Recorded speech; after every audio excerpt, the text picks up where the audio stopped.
সুফিগণ হলো নবীগণের চেয়ে অধিক মর্যাদা সম্পন্ন ব্যক্তি। নাউজুবিল্লাহ।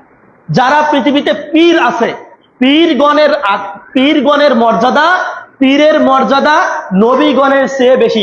যার কারণে বাইজিদ বুস্তামি বলেছিল কিয়ামতের মাঠে আমার একটা প্রশংসার পতাকা হবে, এই প্রশংসার পতাকার ছায়াতলে এই প্রশংসার পতাকাটা নবী মুহাম্মাদের চেয়েও দামি হবে। নাউজুবিল্লাহ। একটু আগে বললাম তো, যে মুহাম্মদ সাল্লাল্লাহু আলাইহি ওয়াসাল্লামের প্রশংসার পতাকা ছায়াতলে সমস্ত নবী রাসূলগণ অবস্থান করবেন।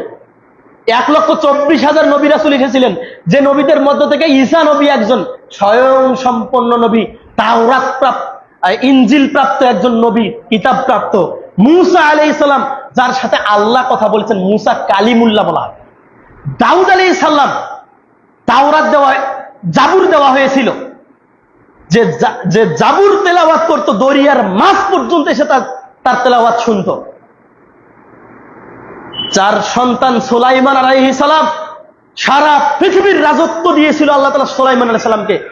এমন নামি দামি নবীগণ আমাদের নবী মুহাম্মদ সাল্লাল্লাহু আলাইহি ওয়াসাল্লামের প্রশংসার পতাকার ছায়াতলে অবস্থান করবেন আর ইয়া নাফসি বলতে থাকবে।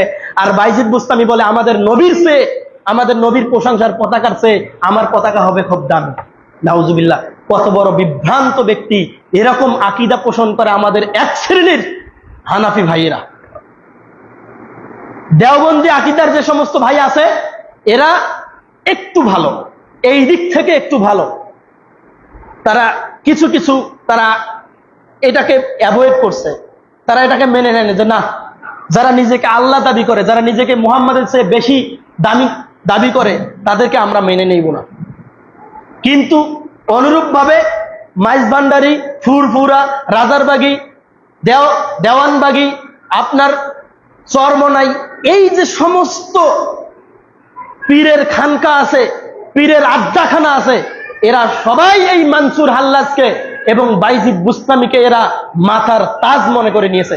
ইমাম আবু হানিফার দাম নাই তাদের নিকটে, বাইজিদ বুস্তামির দাম আছে। ইমাম আবু হানিফার দাম নেই তাদের নিকটে, মানসুর হাল্লাজের দাম আছে। তাদের কিতাবগুলো পড়লে দেখবেন, তাদের কিতাবগুলো পড়লে আপনারা এগুলো পাবেন এবং তাদের বক্তব্যগুলো আপনারা শুনলে পাবেন যে তাদের আকীদা কি।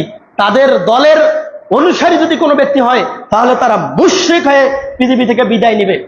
যদি তওবা না করে, তাহলে মুশরিক হয়ে পৃথিবী থেকে বিদায় নেবে। আমি এজন্য বলছিলাম, এই যে সুফিবাদ সারা পৃথিবীতে চলছে, ও আল্লাহ মুহাম্মদ এই আল্লাহ, যার কারণে দেখবেন অধিকাংশ মসজিদের মধ্যে একদিকে আল্লাহ আর একদিকে মুহাম্মদ আপনারা দেখতে পান। ওই আকীদাকে গ্রহণ করে একদিকে আল্লাহ আর একদিকে মুহাম্মদ। আপনি অর্থ করেন তো, আল্লাহ একদিকে মুহাম্মদ একদিকে, আপনি অর্থ করেন তো আল্লাহ মুহাম্মদ, আবার ডান দিক থেকে অর্থ করছেন, এবার বাম দিক থেকে অর্থ করেন তো মুহাম্মদ এই আল্লাহ। নাউজুবিল্লাহ। আল্লাহ কখনো মুহাম্মদ হবে আর মুহাম্মদ কখনো আল্লাহ হবে? তারা মনে করে স্রষ্টা আর সৃষ্টি একই জিনিস। এই হলো তাদের আকীদা। এজন্য এই সমস্ত বক্তা, এই সমস্ত আলেম, তাদের থেকে দূরে থাকতে হবে, তাদের আকীদা থেকে দূরে থাকতে হবে, তাদের আমল থেকে, তাদের আখলাক থেকে দূরে থাকতে হবে। আহলে সুন্নাত ওয়াল জামাত যে সমস্ত ব্যক্তি যারা কোরআন এবং হাদিসের কথা বলে, সব সময় কোরআন এবং হাদিসের কথা বলে, যারা রাসূল সাল্লাল্লাহু আলাইহি ওয়াসাল্লামের সুন্নাহর কথা বলে, এই সমস্ত ব্যক্তিদের কথাকে আপনারা গ্রহণ করবেন।